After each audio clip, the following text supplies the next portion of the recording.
Read that, Jalil. Says the Annunciation Cathedral, domes 1489 to 1566. All right, this is in the Moscow Kremlin. Let's get the next image, please. The Annunciation Cathedral, interior, 1489. So this is the interior. Let's look at the interior, please. Y'all see all the black images of the Israelites on the wall. Putin didn't make a mistake. Our people here in America have been lied to throughout the continent of Africa, have been lied to throughout the world. Our people have been lied to. Go down. Raise it up, I mean. Yeah, right there. Look in the back on the right side. Yep, right there too. Black images of Israelites. Let's get to the next picture on the inside of the same cathedral. Next picture. Come on. The Annunciation Cathedral, interior, 1489. 14. Remember, we went into slavery in Spain. What year, brothers? 1441. 1441. I need to know that you guys are studying. All right, you see Christ in the center there beneath the chandelier? That's Christ. You got Mary opposite him. You got John the Baptist on my right side, right there. You got the archangels Gabriel and Uriel on opposite sides. And above, you see other Israelite kings and priests that the Bible speaks of. All black. It's unmistakable. There's no ifs, ands, or buts about it. No, they're not ambiguous blacks. Those are blackety blacks. Let's get the... Right, it wasn't a fire, because you can see the garments. Yeah, they are shine black, Bishop. Yes. Give me the next book, please, from Bulgaria. The Bulgarian monasteries. That's the monastery right there. Let's get the next one. Oh, what I forgot to do. Go back. Can you zoom in on the picture? Right there. See in the center? Yep. Right there. IT, right there, yeah. I forgot to zoom in on that. I got it at home, but I didn't bring it today. Images of Israelites over the entrance to the church. All this proves is that we ruled Russia, we ruled Europe for over 1,000 years. I'm not saying we were righteous and holy, because we were not righteous and holy. We were idolaters, we were fornicators, adulterers, murderers, you name it, we was doing it. Give me the next picture, please. Next one. Zoom in on the highlighted section. The river of fire in the form of a huge snake dragon emerging from the mouth of hell and making for the figure of Christ, the righteous judge seated on a throne. Right, now lower it.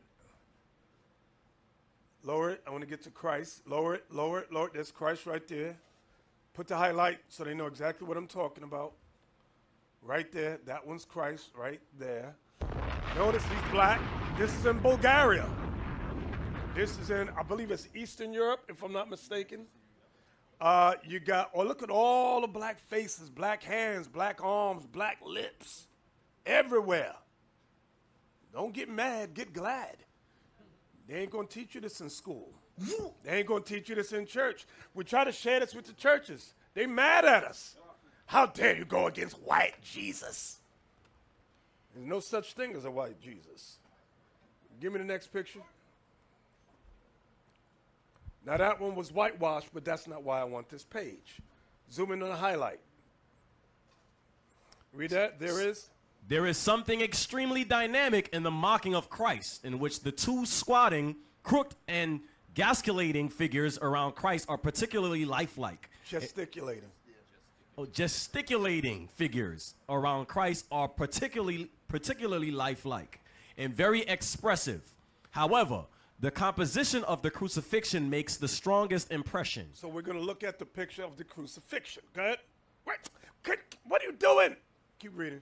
The subject has been realistically treated on many planes with the three crucifixions, besides the group of women Group of women.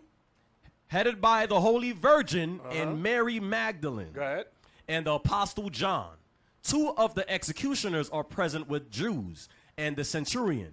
Demas, the wise robber who has believed in Christ before the crucifixion, is nailed to the cross with his face towards it. Stop. You ever hear people on the street say, you can wait till you're about to die, then repent on your deathbed, and then use the man on the cross? Notice what the white man realized.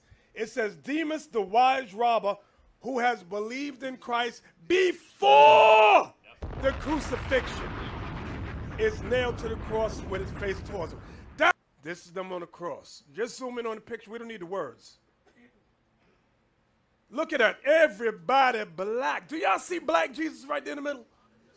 Do you see black Demas, the wise robber, on one side, and the other robber, the malefactor, on the right? You got the Jews. They said the Jews are present. The Jews are black, by the way. You got the Jews right there, black, those right there, wicked as hell. You got Mary and Mary Magdalene right there, and John, it said, and the one that stabbed him, that's the centurion. John's over to the right. Go to the right. Right there, that's John. Everybody's black. Wow. I got this book back in 1992, I believe it was. Ivan Van Sertima is a legendary historian. All right? I haven't touched on this book since the early days when I showed Japheth was black. This book goes into showing, y'all saw the movie Troy? It shows you in the book about, what's his name? Miletus. What's his name? The guy that Achilles didn't like. Menelaus, whatever. Menelaus is in the book Black of the Seed of Japheth. All of them are supposed to be the seed of Japheth at that time. But anyway, going next page. That's not what we come to talk about today. Agamemnon. Yeah, him too. Let's read right there. Yes, sir. The Roman occupation of England under the African emperor, Septimius. So he's telling you Septimius Severus was a black man. Okay. Who had brought and he was an Israelite, but he was not righteous.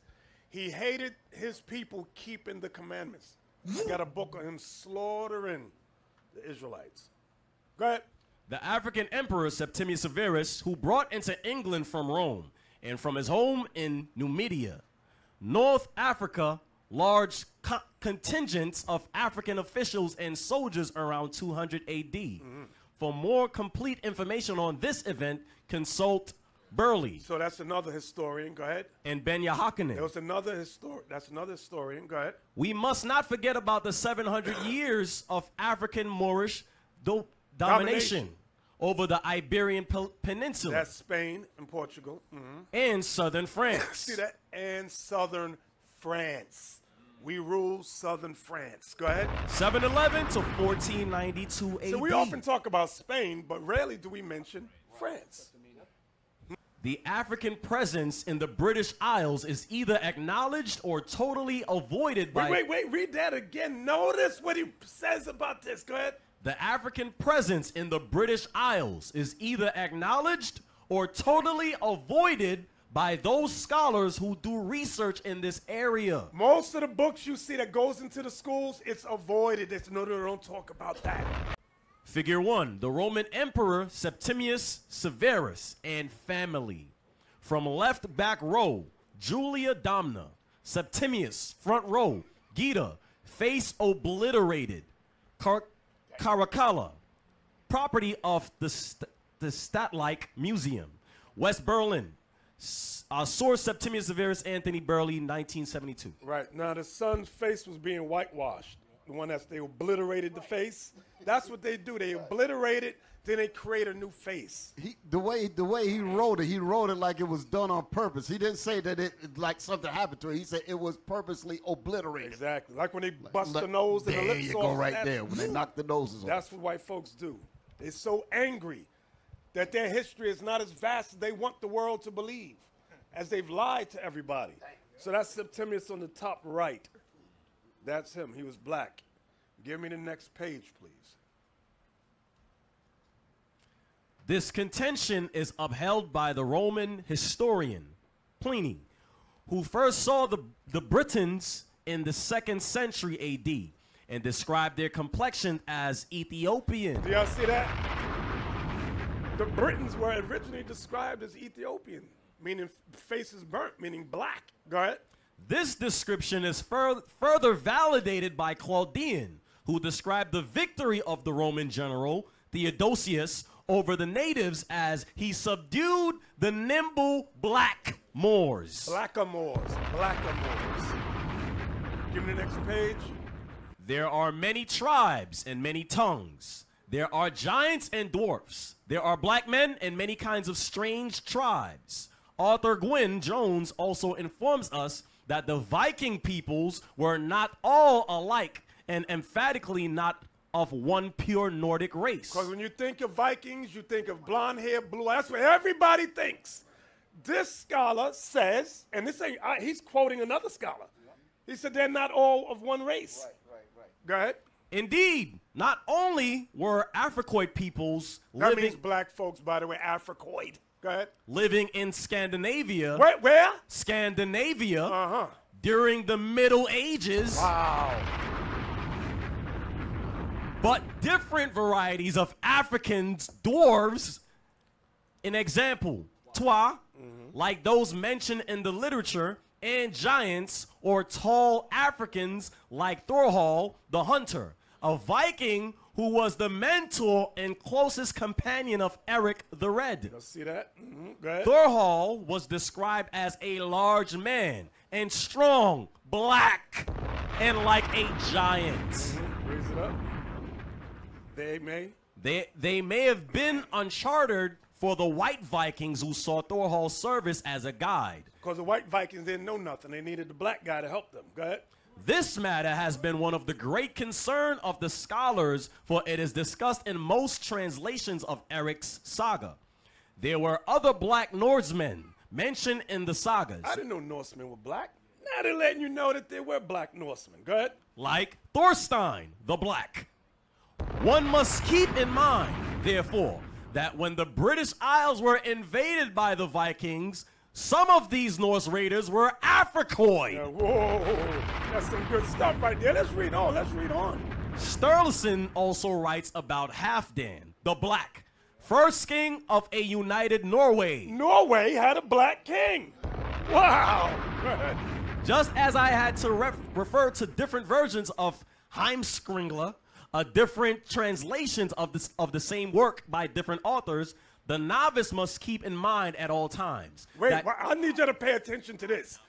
So Ivan Van Sertima is saying he had to consult various scholars on this topic. He's going to explain why. Read it again from Just. Just as I had to refer to different versions of Heimskringla, different translations of the same work by different authors, the novice must keep in mind. The word novice means beginners. The beginner, if you're a historian and you're a beginner, keep in mind, go ahead. At all times, that he or she cannot consult just one or just any old version of a work in this area. Y'all see that? Watch this. It is often the case that each book contains only certain bits of information. Do y'all see that? Right. You got meaning one book. You might get a big old book, but that one book got one little sentence. And you got to cross-reference that sentence with another scholar. That's how Esau wrote the books. That's exactly what it said. That's why they call them. You ever hear the terminology Rhodes Scholar? A Rhodes Scholar learns how to go from one book to the next. A line in a sentence which matches with another. You create cross-reference. Go ahead. It is often the case that each book contains only certain bits of information, some of which are not to be found in other books. Y'all see that? They take it out. Go ahead. When I consulted the book Heimskringla as edited by Hollander, he proposes that Halfdan was called the Black because of his black hair. But watch this. When Jones seems honest enough to set the record straight about Halfdan and other notable Scandinavian Africans, because she is talking about skin and not just hair. You see that? That's right. He had to go through various books to find that out.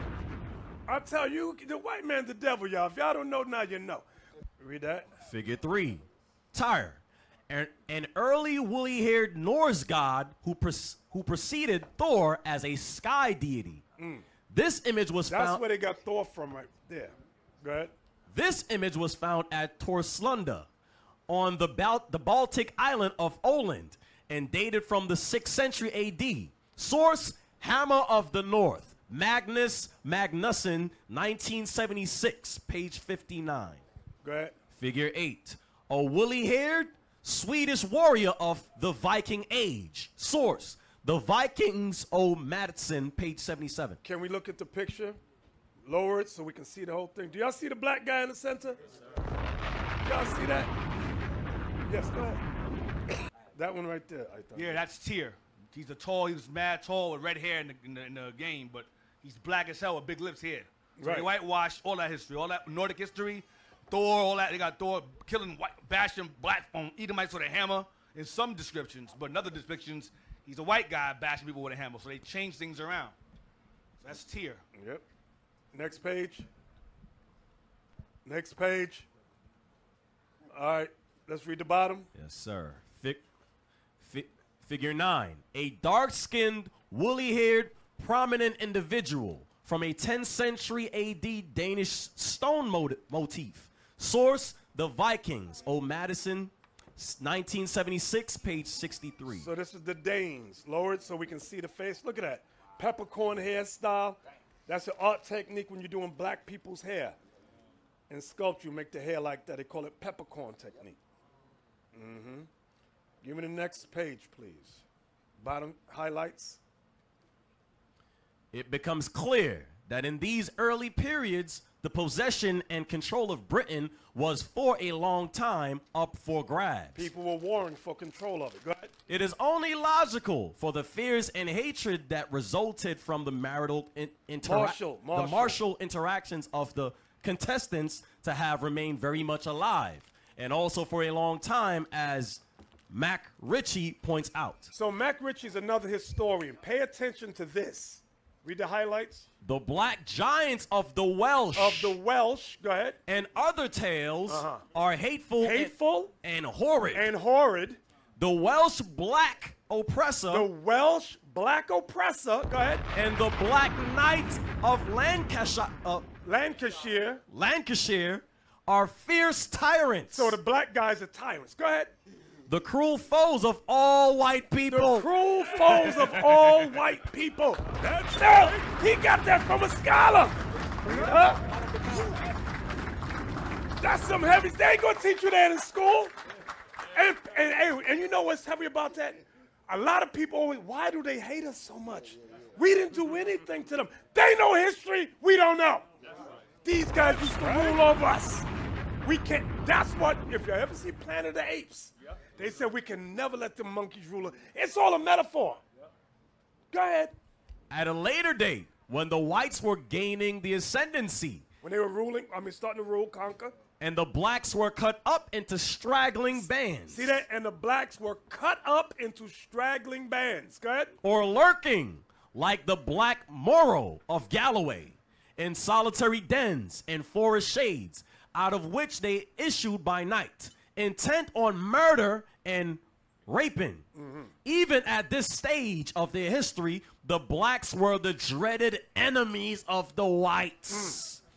Indeed, it is of this epoch that the popular imagination has most retained the impression. The days of black oppression are so remote that their memory only lives in half-forgotten legends. Wait, pause it right there. The days of black oppression are so remote that their memory only lives in half-forgotten legends. Half-forgotten legends. Go ahead. Not so. Not so. The time when the black castles were owned by another race and their former masters were skulking among woods and caves. Meaning white folks was in cave. Give me the next book, please. Remember, I always show y'all this.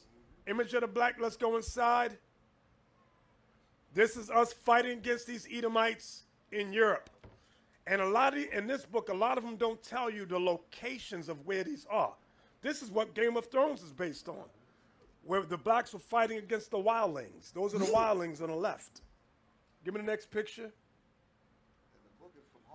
Right, the book is from Harvard. The book is from Harvard. Harvard University. It's on the front cover. It tells you that.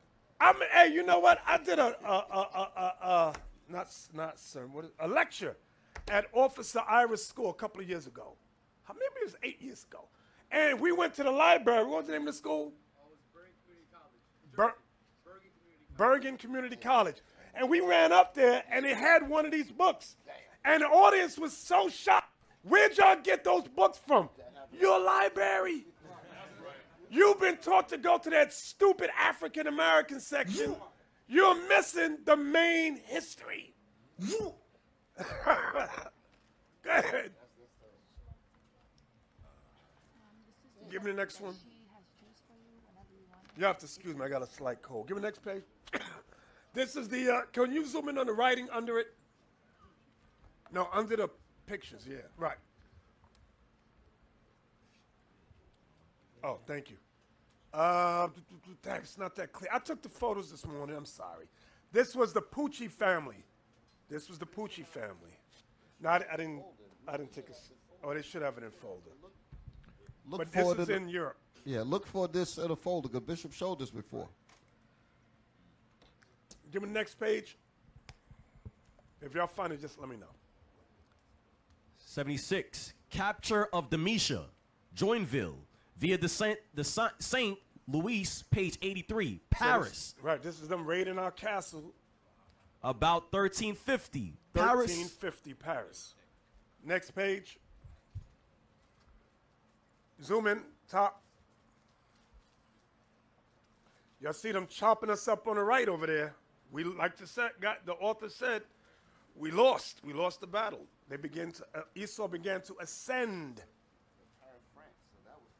Mm-hmm. Look at the next one. Go to the left now. Yeah, right there. Yep. They climbing up. We look at these movies and we see white people fighting white people. It was them fighting us. And it's so hard for us to even imagine that we ruled anything. An organized, now it's not us. Surely it's just white people. It's not us. Raise it up. Look at that. Look at that. Look at that. Give me the next page. Zoom in. Read that. Ancient Greece. So this goes back to the book, what was it, the name of this book? Early History and African Present Early Europe. Not that one. I switched books. Go back. I'm going back to the original book. This is the original one. In case y'all get the book and you want to know where this is. Go ahead.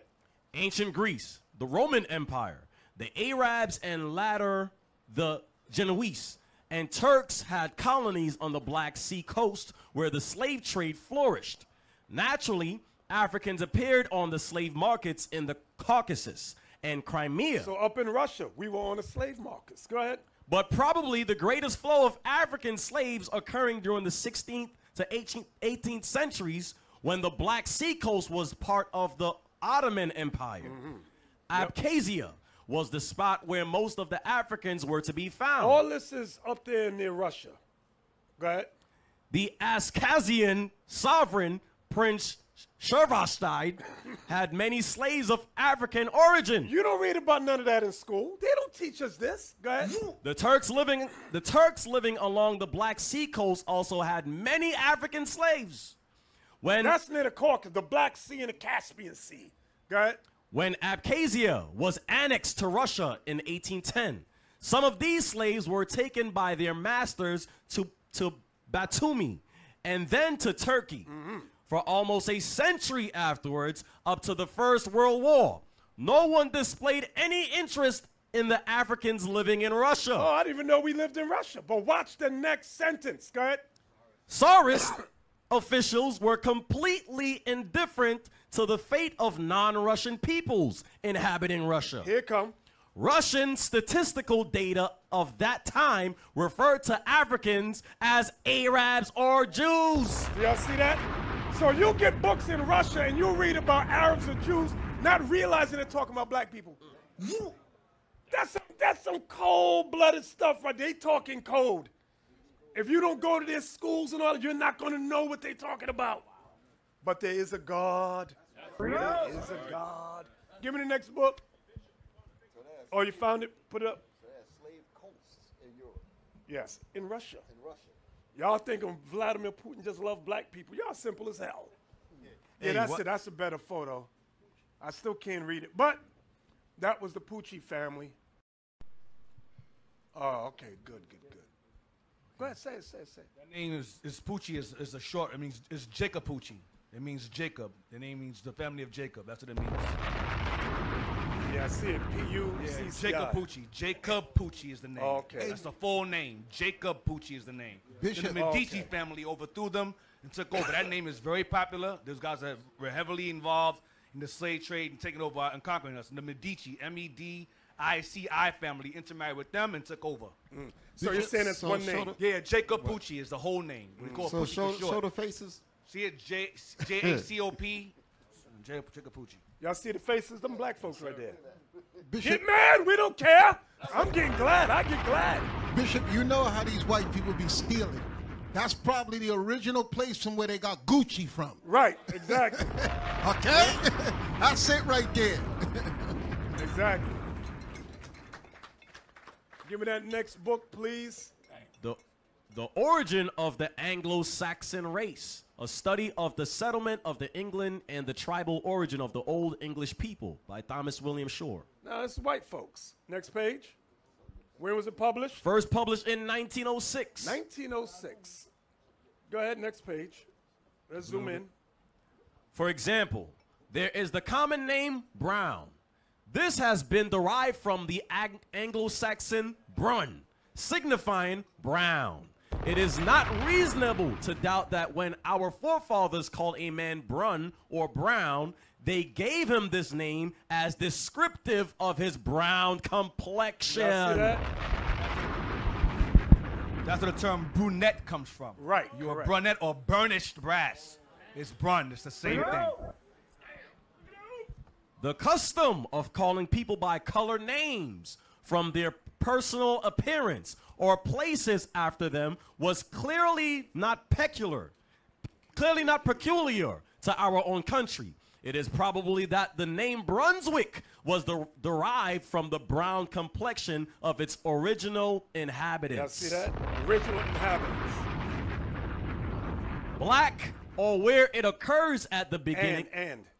Black and where it occurs at the beginning of words in such a combination as Dunningland, it is possible that it refers to brown people or their children rather than the Anglo-Celtic word dun, a hill or fortified place. That's why in the movie Glass, the guy's name is David Dunn. Right.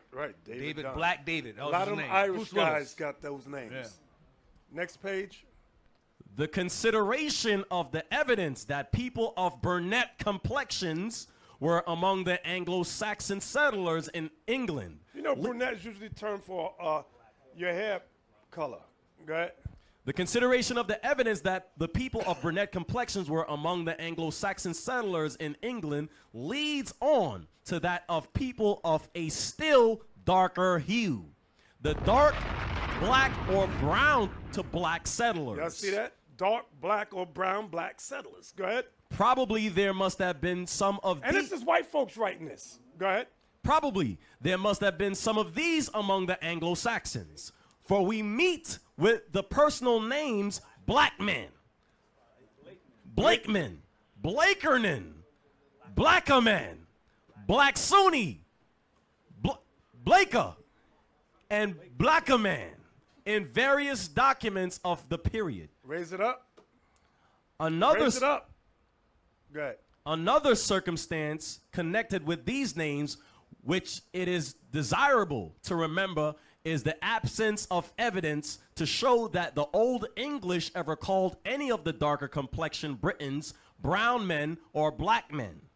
Their name of them was whalers. So far as I am aware, not a single instant occurs in which hold that. You see that says Wales, right? W-E-A-L-A-S. I had to look it up. Give me the next page. I had to look it up. Next page. We're coming right back. Read that. Foreigners. The English words for the descendants of one of these Celtic peoples, Welsh, and for their homeland, Wales, come from the Old English word whale, meaning foreigner, stranger, Celt. Right. It is plural, Wales is the direct ancestor of Wales. Literally, foreigners, Celts. An Old English adjective derived from Wales Right. or so Wales. See that? Go ahead. What are you gonna say? Every name they have is a lie. Right. White people call black men, that's not even their name. Right. They're not even Welsh. We're Welsh. We're British. Right. That's all us. White men took over and took all those names. Yep. So all our last names we have even is really our last names. Exactly. But they renamed us their last names they stole from us, which is our last names. This is crazy. Celtics. Celt means black too. Yep. So go back to that Wales. Move Yes, me sir. off the screen. Their name for them was Wales. So now we know that means foreigner, stranger. Comes from Wales.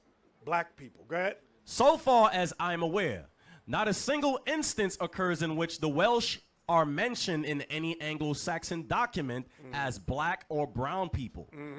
On the contrary, the Welsh annals mention black Vikings on the coast, Y'all see that? They mentioned black Vikings on the coast. Go ahead. as if they were men of unusual personal appearance. Go ahead. There is another old word used by the Anglo-Saxon to denote black or brown black people. There's another old word used by the Anglo-Saxon to denote black or brown black, the word swart. The personal names swart or swarth may have been derived from this word. Come on. And may have originally denoted people of a dark brown or black complexion. That name Swart goes back to Stuart. Right. That's King James' last name. Black James. James Black. That's what his name means. Swart or Stuart. Like Stuarts or Swarthies, the same name. Yep. Go So- ahead. some names of this kind are mentioned in the Domesday record of Buckinghamshire and Lincolnshire. These may be of Scandinavian origin, for the ekname or nickname Swarthy is found in the northern sagas. Halfden, the black, was the name That's what we just read about them in Ivan Van Sertima's book. Go ahead. Halfdan the Black was the name of a king of Norway who died in 863. The so-called black men of the Anglo-Saxon period probably included some of the darker Wendish people among them. Immigrants or descendants of people of the same race as the ancestors of the Sorbs of Lusatia on the borders of Saxony and Prussia at the present day. Some of the darker Wends may well have been among the Black Vikings. Black Vikings. Never heard of it. Next page. We can point in England to the fact that broad skulls are found in Anglo-Saxon graves, and to the historical fact that there were brown people in England during the Anglo-Saxon period. And there, the evidence must be left. It may, however, be borne in mind that as brown passes into dark brown or black, the literary evidence concerning brown Anglo-Saxons is strengthened by that relating to the black men, or to those designated by the old brown black word swart, and in some cases perhaps even by the old word dun. Wow.